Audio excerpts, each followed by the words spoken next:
দিনের পর দিন, মাসের পর মাস আমার সঙ্গে, আমার মতো আরো আলেম ওলামাদের সঙ্গে এমন এমন নির্মম আচরণ করা হয়েছে। ফিরআউন যে আচরণ করেছিল মুসা নবীর সঙ্গে, এবং আজ পর্যন্ত আর কোন জালেমকে কোন নায়েবে নবীর সঙ্গে এমন নির্মম আচরণ করতে দেখা যায় নাই। শেখ হাসিনা আমার সঙ্গে যে আচরণ করেছে, বিনা বিচারে মানুষের উপর জুলুম করে গিয়েছেন। 2009 সালে 57 জন সেনা কর্মকর্তাদেরকে নির্মমভাবে হত্যা করেছেন। 2013 সালে শাপলা চত্বরে অন্যায়ভাবে একতরফাভাবে নবী প্রেমিক হেফাজতে ইসলামের আলেম ওলামাদেরকে ঘুমন্ত অবস্থায়, তাহাজ্জুদরত অবস্থায় পাখির মতো গুলি করে হত্যা করেছেন। আমার নাম নিয়ে বলেছিল কয়েকজন যে মামুনুল হক আসেন খেলি। আমরা তখন বলেছিলাম যে খেলার একটা সিস্টেম থাকে, খেলার একটা সিস্টেম থাকে, সিস্টেম মতো আসেন, খেলবো, অসুবিধা কি? যখন খেলার ফাইনালের খেলার দিন আসলো, তখন গণভবনে যায় দেখা গেল খেলোয়াড় তো দূরের কথা, কোনো খেলোয়াড়ের জাঙ্গা পায়জামাও নাই। আমরা ওনাদের শত্রুতে পরিণত হলাম। আমার বিরুদ্ধে ব্যক্তিগতভাবে তিনি ক্ষুব্ধ হয়ে উঠলেন। আমার বিরুদ্ধে এমন কোনো ষড়যন্ত্র নাই যেটা তিনি করলেন না। জাতীয় সংসদে দাঁড়িয়ে তিনি আমাকে আঘাত করার চেষ্টা করলেন, ঘায়েল করার চেষ্টা করলেন। একদিন দুদিন নয়, বন্দি করে 3 বছর আমার সকল সঙ্গী সাথী, প্রায় 1200 সাথী সহ 1200 সঙ্গী সহ আমরা কারারুদ্ধ হলাম। 40 দিন পুলিশের রিমান্ডে থেকেছি এক চিল্লা। আমার 1200 সঙ্গী সাথী সব রিলিজ, আমাকে ছাড়ে না। নির্বাচন করলেন, তাও ছাড়ে না। নির্বাচন করে যখন ক্ষমতা পাকাপোক্ত হলো, মনে করলো যে এখন আর কোনো ভয় নাই, তারপরে আমাকে ছাড়লেন। তো মনে করেছিলেন কোনো ভয় নাই। দেশের মানুষও মনে করছিল যেইভাবে সাজায়া বসছে, এটাকে আর নামানো সম্ভব না। মা জানানতুম আন ইয়াখরুজু ওয়া যান্নু আন্নাহুম মানিআতুহুম হুসুনুহুম মিনাল্লাহ ফাআতাহুমুল্লাহু মিন হাইসু লাম ইয়াহতাসিবু। আমরাও মনে করতাম যেইভাবে সাজাইছে, পুলিশ সাজাইছে, র‍্যাব সাজিয়েছে, প্রশাসন সাজানো, সব তার হাতের মুঠোয়। তারপরে আবার প্রতিবেশী এত বিশাল রাষ্ট্র, তারা এই দেশের জনগণের প্রকাশ্য প্রতিপক্ষ হয়ে দাঁড়িয়ে স্পষ্ট ঘোষণা দিল যে কোনো মূল্যে এদেশের সমস্ত মানুষের মতামতের বিপরীতে হলেও সেই হাসিনা সরকারকেই তারা ক্ষমতায় বহাল রাখবে। এই ঘোষণা দেওয়ার পর এবং এই ধরনের কার্যকলাপ পরিচালনা করার পর দেশের প্রায় সব মানুষই এই আশা ছেড়ে দিয়েছিল যে জীবদ্দশায় বুঝি আর কোনোদিন এই সরকারের পতন হবে না। আমরাও মনে করি নাই পতন হবে, তারাও মনে করে নাই। যেইভাবে সাজিয়েছি এই দুর্ভেদ্য দুর্গের মধ্যে কোনো ধরনের আক্রমণ, কোনো ধরনের কোনো আঘাত আসতে পারে, এটা তারা কল্পনাও করে নাই। আমার আল্লাহ বলেন ফাআতাহুমুল্লাহু মিন হাইসু লাম ইয়াহতাসিবু, ফাআতাহুমুল্লাহু মিন হাইসু লাম ইয়াহতাসিবু। আল্লাহ পাকের সুন্নাতুল্লাহ, আমার আল্লাহর নীতি হলো যে কোনো কাফের শাসক যদি ইনসাফের সাথে দেশ চালায়, রাষ্ট্র চালায়, আল্লাহ তাকে ধরেন না। কিন্তু কোন মুসলমানও যদি জুলুমের সঙ্গে, রাষ্ট্রের নাগরিকদের সঙ্গে, দেশের প্রজাদের সাথে, দেশের মানুষ এবং জনগণের সঙ্গে যদি অন্যায় করে, অবিচার করে, বৈষম্য করে, জুলুম করে, আল্লাহ সে মুসলমান হলেও সে জালেমকে আল্লাহ বেশি দিন ক্ষমতায় থাকতে দেন না। এটা আল্লাহর ওয়াদা এবং এটা আল্লাহর নীতি। কিন্তু আমরাও মনে করছিলাম নামবে কোনখান দিয়ে, নামার তো কোনো জায়গাই নেই। আর উনিও মনে করছিলেন আসবে কোনখান দিয়ে, আসার তো কোনো রাস্তাই নাই। 100টার মধ্যে 100টা রাস্তাই তারা বন্ধ করে রেখেছিলেন তাদের কাছ পর্যন্ত যাওয়ার। কিন্তু আল্লাহ বলেন 100টা রাস্তা তুমি বন্ধ করেছো, আমি আল্লাহ 101 নম্বর রাস্তা দিয়ে তোমাকে ধরতে আসলাম। ঠেকাও দেখি। বেশ অনেক দিন আগে থেকেই কোথাও বের হন না, এমনকি প্রধানমন্ত্রীর কার্যালয়েও তিনি যাইতেন না। গণভবনটাকে এমন ভাবে চতুর্দিক থেকে বাহিনী দিয়ে ঘেরাও করছে যাতে কেউ তার ধারে কাছেও যেতে না পারে।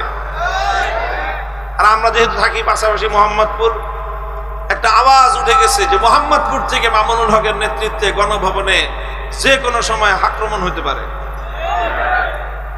আমিও কিন্তু এটা ভাবি নাই, কিন্তু তাদের মনের মধ্যে, চোরের মনে, আমি জানি না কেন আমাকে তারা এইভাবে ভয় পাইলো যে আমি নাকি গণভবনে যেতে পারি। তো পরে যখন আল্লাহ পাক রব্বুল আলামিন আসলেন, আল্লাহর আযাব যখন আসলো, 100 রাস্তা বন্ধ করছে, আমার আল্লাহ 101 নম্বর রাস্তা দিয়ে পাকড়াও করতে চলে আসছেন। এটা মনে রাখবেন। আল্লাহ বলতেছেন ফাতাহুমুল্লাহু মিন হাইসু লাম ইয়াহতাসিবু। তুমি যদি কেউ চিন্তা করে থাকো যে আল্লাহর পাকড়াওকে তুমি এড়ায়ে যাবা, আল্লাহর আযাব আসার রাস্তা তুমি বন্ধ করে রাখবা, বোকার স্বর্গে বসবাস করো। আল্লাহ যে কোনখান দিয়ে, কোন পেছে, কোথায় দিয়ে যে তোমাকে আঘাত করবেন, তোমার সমস্ত কলা কৌশল, তোমার বাপদাদার সমস্ত কৌশল, তোমার বন্ধুদের সমস্ত কৌশল, তোমার জ্ঞাতি গোষ্ঠীর সমস্ত কৌশল, তোমার দেবর ভাসুরদের সমস্ত কৌশল, এই সব ব্যর্থ হয়ে যাবে, কোনোটাই কাজে লাগবে না। উপায় কি? উপায় হলো যেই কারণে আল্লাহর আযাব আসে সেই কারণ দূর করো, আল্লাহর আযাবকে প্রতিহত করার কোনো চেষ্টা করো না। মুহতারাম হাজিরিন, এটা শিক্ষণীয় দৃষ্টান্ত, শিক্ষণীয় দৃষ্টান্ত। সমস্ত আয়োজন সম্পন্ন ছিল। এরপরে আমরা কি দেখলাম? এরপরে দেখলাম যে চতুর্দিক থেকে আল্লাহ পাক রব্বুল আলামিন এমন ভাবে পঙ্গপালের মতো আবাবিল পাঠায় দিলেন। ছোট ছোট মানুষ, ছাত্র, এরা ছাত্র, এরা ছোট। কেউ স্কুলে পড়ে, কেউ মাদ্রাসায় পড়ে, কেউ ইবতেদায়ী মাদ্রাসায়, কেউ প্রাইমারি স্কুলে, কেউ হাই স্কুলে পড়ে, কেউ মাদ্রাসায় পড়ে, কেউ কলেজে পড়ে, কেউ আলিয়া মাদ্রাসায় পড়ে, কেউ ভার্সিটিতে পড়ে, কেউ কওমি মাদ্রাসায় পড়ে। এইভাবে ছাত্র জনতা যখন নামলো, ছাত্র জনতাকে রোধ করার জন্য, তাদেরকে প্রতিহত করার জন্য তারা কি করলেন?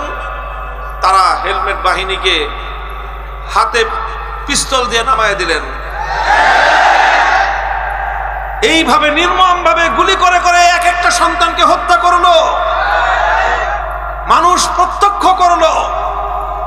যেই টাকা দিয়ে জনগণ রাষ্ট্রের নিরাপত্তা রক্ষা করার জন্য তার ট্যাক্স দিছে, কর দিছে, সেটা দিয়ে হেলিকপ্টার কিনছে। যে হেলিকপ্টার দিয়ে কি করবে? কোথাও আগুন লাগলে সেখানে পানি দিয়ে আগুন নেভাবে। হেলিকপ্টার দিয়ে কি করবে? কোথাও মানুষ আটকা পড়লে দুর্যোগগ্রস্ত সেই মানুষকে সেখান থেকে উদ্ধার করবে। হেলিকপ্টার দিয়ে কি করবে? দেশের মানুষের উপর বাহিরে থেকে কোনো আক্রমণ আসলে সেই আক্রমণ প্রতিহত করা হবে। আর সেই হেলিকপ্টার দিয়ে ঢাকার রাস্তায় রাস্তায়, পাড়ায় পাড়ায়, মহল্লায় মহল্লায় টহল দিয়ে হেলিকপ্টার থেকে গুলি করে ঘরের মধ্যে বাবার কোলে আশ্রয় গ্রহণকারী 3 বছরের শিশুকে হত্যা করা হলো। ঘরের বারান্দায় দাঁড়িয়ে থাকা আমার বোন হত্যাকাণ্ডের শিকার হলো। ঘরের ছাদে, বাড়ির ছাদে পায়চারিরত ছেলে মেয়ে, নারী পুরুষ নির্বিশেষে তারা হত্যা হলো, নিহত হলো। শত শত মানুষ মেরে ফেলা হলো। একটা কথা আমরা ঢাকায় শুনতাম যে শেখ হাসিনার যদি প্রয়োজন হয় 1 লাখ মানুষ মারবে, তবুও সে গদি ছাড়বে না। আপনারা শুনছেন এই কথাটা? এটাই ছিল মানুষের মনোভাব এবং এটাই ছিল তার মনোভাব। আমি কথাগুলি আলোচনা কেন করতেছি? আমি যে কোরআনের আয়াত পড়েছি, এইরকম দৃষ্টান্ত শতাব্দীতে একবার ঘটে, 100 বছরে একবার ঘটে। কয়বার? 100 বছরে একবার ঘটে। এই 2024 সালের 100 বছর আগে, এই গত 100 বছরের মধ্যে আরেকবারই ঘটেছিল 1975 সালে। এই আগস্ট মাসেই 10 দিন পরে ঘটছিল। 15ই আগস্ট, 5ই আগস্ট। 50 বছর পরে আবার ঘটনা ঘটলো। আবার হয়তো 50 বছর পরে ঘটবে। আমরা সতর্ক করতে চাই, শিক্ষা গ্রহণ করার আহ্বান জানাই, নিজেরাও শিক্ষা গ্রহণ করতে চাই। আমাদের সকলের জন্য শিক্ষা গ্রহণ করা উচিত। সেই শিক্ষাটা হলো যে দেখেন, খবরদার কোনো বিষয়ে সীমা লঙ্ঘন করবেন না। ইন্নাল্লাহা লা ইউহিব্বুল মু'তাদিন। জায়গায় জায়গায় আল্লাহ বলেছেন, আল্লাহ পাক সীমা লঙ্ঘনকারীকে পছন্দ করেন না, সীমা লঙ্ঘনকারীকে পছন্দ করেন না। আর আল্লাহর কোরআন এবং নবীর হাদিস আরেকটা কথা বলেছে। আল্লাহর নবী বলেছেন, ইত্তাকি দাওয়াতাল মাজলুম ফাইন্নাহু লাইসা বাইনাহু ওয়া বাইনাল্লাহি হিজাব। ইত্তাকি দাওয়াতাল মাজলুম ফাইন্নাহু লাইসা বাইনাহু ওয়া বাইনাল্লাহি হিজাব। আমার উম্মত, মাজলুমের বদদোয়াকে ভয় পাও, ভয় করো, খবরদার মাজলুমের বদদোয়া যেন তোমার বিরুদ্ধে চলে না যায়, মাজলুমের ফরিয়াদ যেন তোমার বিরুদ্ধে আল্লাহর দরবারে উত্তোলিত না হয়। কারণ কোন ব্যক্তি যখন তোমার দ্বারা জুলুমের শিকার হয়ে মাজলুম হয়ে আহ বলে আল্লাহকে ডাকবে, জমিন থেকে আরশ পর্যন্ত তার সেই আর্তচিৎকার পৌঁছতে 1 সেকেন্ড লাগবে না। কারণ মাজলুমের দোয়া আমার আল্লাহর আরশ মধ্যখানে যত পর্দা, আমার আল্লাহ সমস্ত পর্দা সরিয়ে দিয়েছেন। এরপরে কি হয়, মাজলুম যখন বলে, আল্লাহ সে আমার উপর জুলুম করেছে, আমি বিচার চাই, হে আল্লাহ সে আমাকে আঘাত করেছে, আমি তোমার কাছে ফরিয়াদ জানাই, সঙ্গে সঙ্গে আমার আল্লাহ জবাব দেন। হাদিসে কুদসির মধ্যে বর্ণিত হয়েছে, আল্লাহ তখন মাজলুমকে বলেন, লা আনসুরান্নাকা ওয়ালাউ বা'দা হিন। হে মাজলুম, তুমি এই জালেমের কাছ থেকে প্রতিশোধ গ্রহণ করবার শক্তি তোমার নাই, কারণ জালেম অনেক শক্তিধর। এই জন্য তুমি আমার কাছে বিচার দিয়েছ, আমি আল্লাহ তোমার সঙ্গে ওয়াদা করতেছি, অবশ্যই অবশ্যই অবশ্যই। কয়বার? 3 বার বলেছেন আল্লাহ অবশ্যই। লা আনসুরান্নাকা, লামে তাকিদ, নুনে তাকিদ, সাকিলা তাকিদ। 3 বার আল্লাহ বলেছেন অবশ্যই অবশ্যই অবশ্যই আমি তোমাকে সাহায্য করব। মাজলুম, আমি তোমাকে সাহায্য করব, অবশ্যই অবশ্যই অবশ্যই আমি তোমাকে সাহায্য করব। তবে ওয়ালাউ বা'দা হিন, একটু দেরি হইতে পারে। কি হইতে পারে? একটু দেরি হইতে পারে। এই জন্য আল্লাহর কথা আছে, আল্লাহর ব্যাপারে নীতি আছে। আল্লাহ ছাড় দেন কিন্তু ছেড়ে দেন। অনেক মানুষ আল্লাহর ছাড় পেয়ে তারা মনে করে যে এটা আমার কেরামতি। ফেরাউন সম্পর্কে তাফসীরের কিতাবগুলোর মধ্যে লেখে, ফেরাউনের নাকি 40 দিন পর্যন্ত টয়লেটে যাওয়া লাগতো না। বুঝেন নাই? পেশাব পায়খানা করা লাগতো না। কতদিন? আছে আমাদের দেশে এমন কোন বাপের বেটা? 40 দিন তো দূরের কথা, 40 ঘন্টা থাকলেই তো একটা মানুষ অসুস্থ হয়ে দেখা যাবে যে হাসপাতালে অ্যাডমিট হয়ে যাবে। ফেরাউনের 40 দিন পর্যন্ত পেশাব পায়খানা না করলেও চলতো। সে আল্লাহ পাক রব্বুল আলামিন তাকে এইরকম সুস্থতা দিয়েছিলেন, এরকম সক্ষমতা আল্লাহ তাকে দিয়েছিলেন, সে মনে করছে এটা তো তার কেরামতি, সে মনে করেছিল এটা তার ক্ষমতা। আর ইনাকে আল্লাহ পাক রব্বুল আলামিন নানা সময় নানাভাবে নানা হামলার হাত থেকে বাঁচিয়ে দিয়েছেন। কখনো 88 কেজি, কখনো 96 কেজি, কখনো অমুক জায়গার গ্রেনেড, এটা সেটা নানা কাহিনী। উনি মনে করলেন যে এত কাহিনী যত হয়ে গেছে, যেহেতু এই জমিনে তার চেয়ে বড় ওলি আল্লাহ আর কেউ নাই, এরকম ভেবে বসেছিলেন। আর বিনা বিচারে মানুষের উপর জুলুম করে গিয়েছেন। 2009 সালে 57 জন সেনা কর্মকর্তাদেরকে নির্মমভাবে হত্যা করেছেন। 2013 সালে শাপলা চত্বরে অন্যায়ভাবে একতরফাভাবে নবী প্রেমিক হেফাজতে ইসলামের আলেম ওলামাদেরকে ঘুমন্ত অবস্থায়, তাহাজ্জুদরত অবস্থায় পাখির মতো গুলি করে হত্যা করেছেন।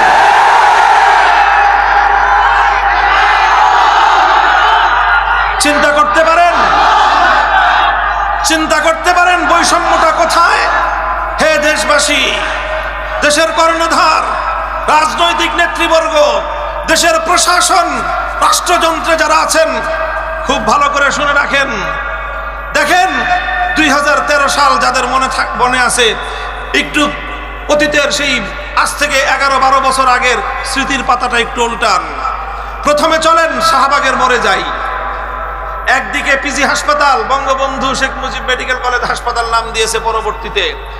আরেকদিকে বাংলাদেশের সবচেয়ে বড় আপনার এই ডায়াবেটিক্সের হাসপাতাল বারডেম, একদিকে বাংলাদেশের 1 নম্বর কেন্দ্রীয় জাতীয় জাদুঘর। এই রকম 3টা গুরুত্বপূর্ণ জায়গার ঢাকার মধ্যে গুরুত্বপূর্ণ একটা মোড়, সেই জায়গায় দিনের পর দিন না, মাসের পর মাস, রাত দিন 24 ঘন্টা পর্যন্ত নর্তকীরা নাচলো, গাইলো, অশ্লীলতার প্রদর্শন করলো। সেখান থেকে আমার নবী মুহাম্মদ আরবি সাল্লাল্লাহু আলাইহি ওয়াসাল্লামের ইজ্জত নিয়ে ছিনিমিনি খেললো। এগুলো করে তারা কি পেল? তারা পেল রাষ্ট্রের পক্ষ থেকে পুরস্কার। আমার নবীকে অকথ্য ভাষায় গালিগালাজ করলো ব্লগার রাজীব হায়দার, তাকে তিনি ঘোষণা দিলেন 2য় প্রজন্মের প্রথম মুক্তিযোদ্ধা। নবীজিকে গালি দিয়ে প্রধানমন্ত্রীর চেয়ার থেকে সে পেল প্রথম মুক্তিযোদ্ধার স্বীকৃতি। তারপরে তাদেরকে 2 বেলা করে বিরিয়ানি সাপ্লাই দেওয়া হলো। এইভাবে মাসের পর মাস ঢাকার শহরের প্রাণ কেন্দ্রটাকে অচল করে রাখলো। কেন? তারা সুযোগ পেল, কারণ তারা ইসলাম বিরোধী ছিল। কেন তারা সুযোগ পেল? কারণ তারা আল্লাহর নবীর বিরুদ্ধে বিষোদ্গার করত। এই জন্য তাদেরকে এইভাবে বিরিয়ানি খাওয়ায়, টাকা পয়সা দিয়ে, সব ধরনের ফ্যাসিলিটিস দিয়ে, নিরাপত্তা দিয়ে তাদেরকে অন্যায় অশ্লীলতার আখড়া এখানে চালিয়ে যাওয়ার সুযোগ দেওয়া হলো। আর আমরা আল্লাহর পয়গম্বরের ইজ্জতের হেফাজতের দাবি নিয়ে শুধুমাত্র একটি দিন নয়, বিকাল থেকে 12 ঘন্টার সময় আমাদেরকে দেওয়া হয়নি। পরের দিন ফজর পর্যন্ত আমাদেরকে অবকাশ দেওয়া হয়নি। আমরা শাপলা চত্বরে অবস্থান করলাম। ওই ঘুমন্ত অবস্থায় সারা দেশ থেকে সারাদিন ক্লান্ত অবস্থায় কেউ টঙ্গী থেকে 10-12 কিলোমিটার হেঁটে এসেছে, কেউ গাবতলী থেকে হেঁটে 12 কিলোমিটার 15 কিলোমিটার পায়ে হেঁটে এসে ক্লান্ত শ্রান্ত অবস্থায় নবী প্রেমিকরা রাস্তার উপর শুয়েছিল, কেউ ঘুমন্ত অবস্থায়, কেউ আধা ঘুমা অবস্থায়। ওই অবস্থায় সমস্ত আলো নিভিয়ে ভুতুড়ে পরিবেশ তৈরি করে সেখানে একটি যুদ্ধ পরিস্থিতি তৈরি করে তাদেরকে একতরফা ভাবে হত্যা করা হলো নির্বিচারে। এরপরে হত্যা করা হলো 2014 সালে বাংলাদেশের বিভিন্ন জায়গায় একতরফা নির্বাচন করতে গিয়ে। 2021 সাল বাংলাদেশের স্বাধীনতার সুবর্ণ জয়ন্তী, আমরা বললাম পালন করেন, অসুবিধা নাই, স্বাধীনতা আল্লাহ পাকের নেয়ামত, পূর্ণাঙ্গ না হোক, আমরা পতাকার স্বাধীনতা, মানচিত্রের স্বাধীনতাটুকু তো পেয়েছি, যদিও এটার এই স্বাধীনতাও আমাদের প্রতিবেশীদের কারণে আমরা সুফল ভোগ করতে পারি না, তবুও স্বাধীনতা পালন করবেন, আমরাও করব, ভালো কথা। তবে এই স্বাধীনতার উদযাপন করবার জন্য গুজরাটের কসাই হাজার হাজার মুসলমানদের রক্তে রাঙা সেই খুনি নরেন্দ্র মোদীকে আমরা এই স্বাধীনতা উদযাপনের বিজয় মঞ্চে দেখতে চাই না। এর দ্বারা স্বাধীনতার অনুষ্ঠান মহিমান্বিত হবে না, কলঙ্কিত হবে। শুধু এতটুকু কেন বললাম? এতটুকু কথা কেন বললাম? এই কথা বলার অপরাধে আর ওই যে ভাস্কর্যের বিষয়ে সতর্ক করেছিলাম যে এইভাবে ভাস্কর্য বানায়েন না, ক্ষমতা কারো চিরস্থায়ী না।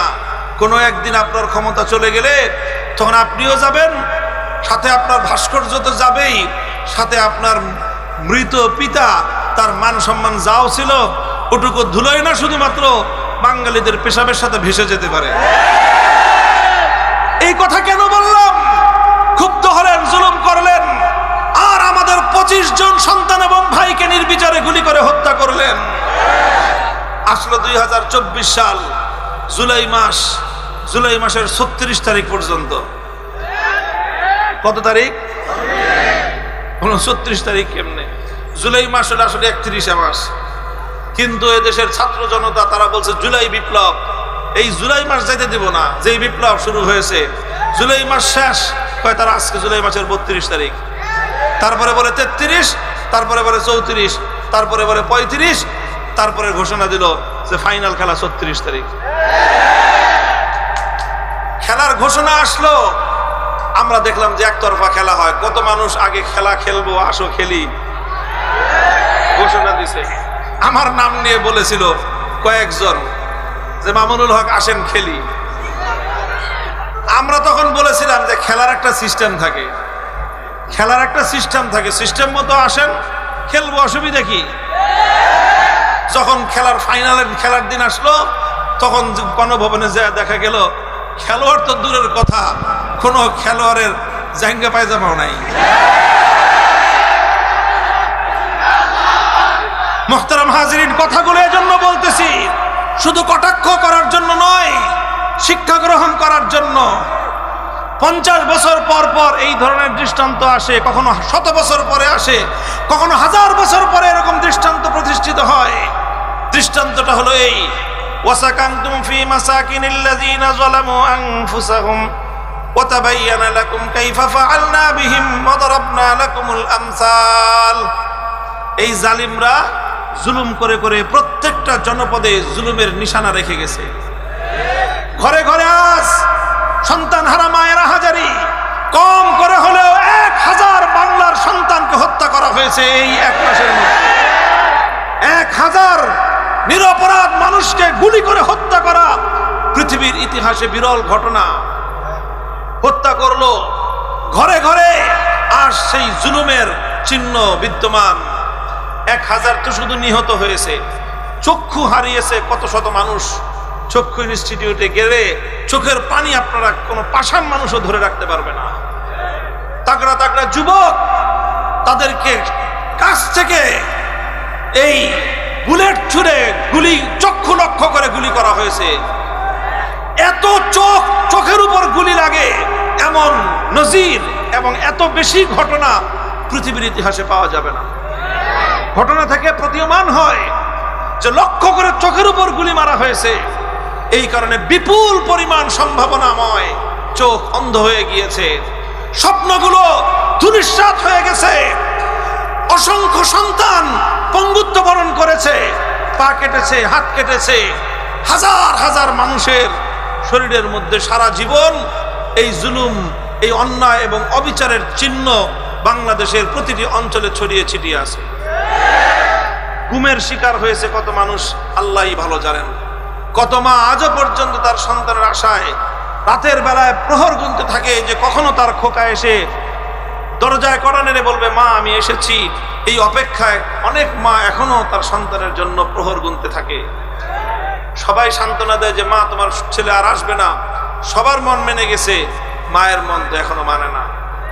এই মা যখন আহ করে উঠে গভীর রজনীতে, মা যখন তার সন্তানের অপেক্ষায়, গুম হওয়া সন্তানের অপেক্ষায়, যখন কলিজার ভিতর থেকে আর্তচিৎকার বেরিয়ে আসে, তোমার কেমনে পতন ঘটলো বুঝো না?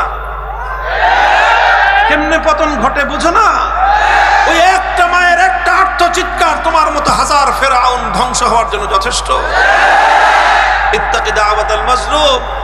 হে আমার মুসলমান ভাইয়েরা, হে আমার স্বজাতি, আমি আপনাদেরকে সতর্ক করতে চাই, উসিকুম ওয়া নাফসি বিতাকওয়াল্লাহি তাআলা।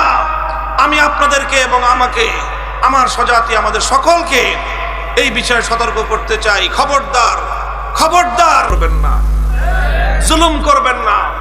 কখনো যদি কারো সঙ্গে সংঘাত, বিতর্ক, বিবাদ হয়ে যায়, চেষ্টা করবেন বিবাদ শান্তিপূর্ণ উপায়ে মিটিয়ে ফেলবার। যদি নাই মিটে, সংঘাত যদি অনিবার্য হয়ে দাঁড়ায়, প্রয়োজনে মজলুম হবেন, জালিম হবেন না। প্রয়োজনে মজলুম হবেন, জালিম হবেন না। মজলুম হয়ে যদি আপনি ক্ষতিগ্রস্ত হন, বিনিময় আল্লাহ দিবেন। জালিম হয়ে আপনি যদি আরেকজনের ক্ষতি করেন, প্রতিশোধ আমার আল্লাহ নিবেন। আর আল্লাহর প্রতিশোধ সহ্য করার ক্ষমতা পৃথিবীর কোনো মাখলুকের নাই। মুহতারাম হাজিরিন, আল্লাহ সে কথাই বলছেন, ওয়াকাদ মাকারু মাকরাহুম ওয়া ইনদাল্লাহি মাকরুহুম ওয়া ইন কানা মাকরুহুম লিতাজুলা মিনহুল জিবাল। আল্লাহর শপথ করে বলতেছি আমি, কোরআনের এই আয়াত আমি যখন আমার কারাগারে রুদ্ধ থাকা অবস্থায়, বিশেষ করে রাতের অন্ধকারে যখন তেলাওয়াত করতাম, আমার কলিজা কেঁপে উঠত। এরপরে এই কলিজাটা এত প্রশান্ত হতো। আমার আল্লাহ বলছেন যে তারা ষড়যন্ত্র করে, আর আল্লাহ সেই ষড়যন্ত্রের প্রতি উত্তর দেওয়ার জন্য আল্লাহ প্রস্তুতি নেন। যদিও তাদের ষড়যন্ত্র এমন হয়, ওয়া ইন কানা মাকরুহুম লিতাজুলা মিনহুল জিবাল, পাহাড় আমাকে তার আপন জায়গা থেকে হটিয়ে দেওয়ার মতো কুটিল ষড়যন্ত্র হোক না কেন, সকল ষড়যন্ত্র নস্যাৎ করার জন্য মালিক একজন আছেন, নাম কি? আল্লাহ তাদের সকল ষড়যন্ত্র নস্যাৎ করেছেন কি করেন নাই? দিনের পর দিন, মাসের পর মাস আমার সঙ্গে, আমার মতো আরো আলেম ওলামাদের সঙ্গে এমন এমন নির্মম আচরণ করা হয়েছে, ফিরআউন যে আচরণ করেছিল মুসা নবীর সঙ্গে, এবং আজ পর্যন্ত আর কোন জালেমকে কোন নায়েবে নবীর সঙ্গে এমন নির্মম আচরণ করতে দেখা যায় নাই শেখ হাসিনা আমার সঙ্গে যে আচরণ করেছে।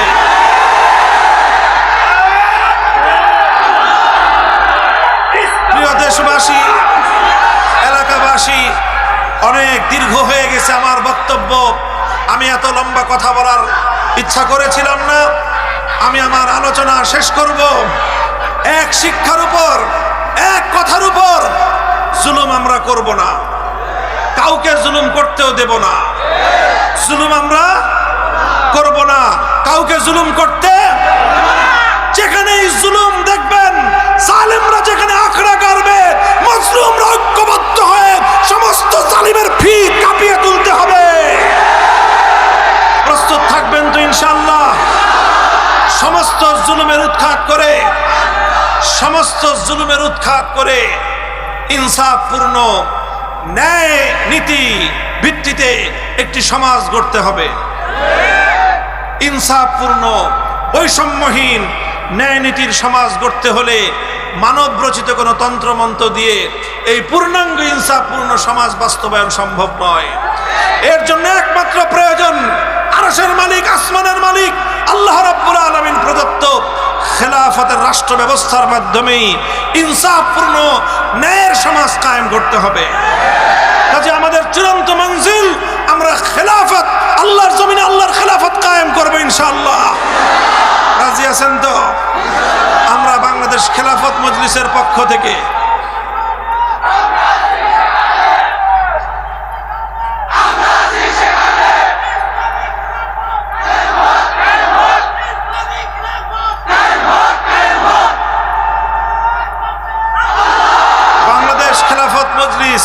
যুবকদের জন্য খেলাফত যুব মজলিস, ছাত্রদের জন্য ছাত্র মজলিস। আমাদের তিনটি শিক্ষা প্রতিষ্ঠান রয়েছে। কি প্রতিষ্ঠান? শিক্ষা প্রতিষ্ঠান। এই সকল শিক্ষা প্রতিষ্ঠানগুলোর মাধ্যমে দেশ গঠনের সৈনিক তৈরি করা হবে ইনশাআল্লাহ। আমি আপনাদেরকে আহ্বান জানাই, আপনারা এতে সামিল হয়ে আমাদের হাতকে শক্তিশালী করবেন। এইভাবে ধাপে ধাপে ইনশাআল্লাহ আমরা আল্লাহর দ্বীনকে বিজয়ী করার মাধ্যমে চূড়ান্ত মঞ্জিল পর্যন্ত পৌঁছব। আমি আমার আলোচনা শেষ করতেছি।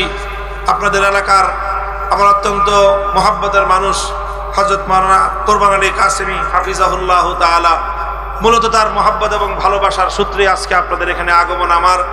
উনি আমার কারাগারের একান্ত সহযোগী ছিলেন। দীর্ঘ প্রায় 1 বছর পর্যন্ত তিনি কারারুদ্ধ ছিলেন।